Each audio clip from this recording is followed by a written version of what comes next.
أسبوع ثقافي أقامته بلدة زيدل بالتعاون بين المركز الثقافي ولجنة أصدقاء زيدل.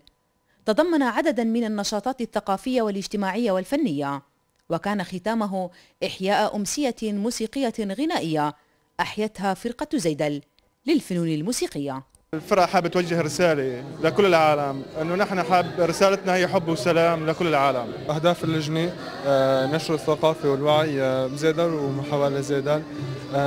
تعاوننا مع المركز الثقافي لإنشاء أسبوع ثقافي منوع بضم نشاطات رياضية فنية فكرية طبية، واليوم ختامه راح يكون مع فرقة زيدل الفنون والموسيقى، وإن شاء الله نكون قدمنا شيء كثير مفيد للضيعة ونقدر نوصل لمراحل أعلى. أكيد اليوم بتمنى السلام لبلدي الحبيب سوريا، وبتمنى نرجع لأيامنا الحلوة الحقيقة، أيامنا اللي كلها فن، اللي كلها رواق، اللي كلها أمان.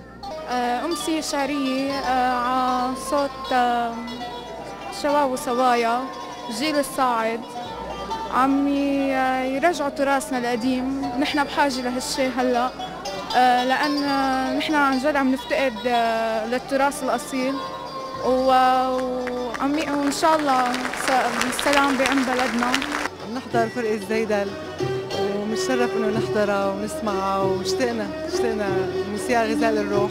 والله اشتقنا الموسيقى، اشتقنا الفرح، اشتقنا للطرب، ورجعونا لأيام سوريا القديمة واللي رح ترجع إن شاء الله إذا الله يسر.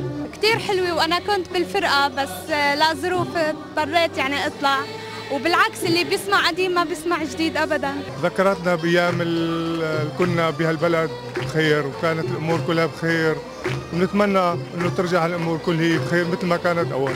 عم نحضر فرقة التراث تبع زيدل اللي بنفتخر فيها على طول، إن شاء الله بعم السلام ببلادنا سوريا.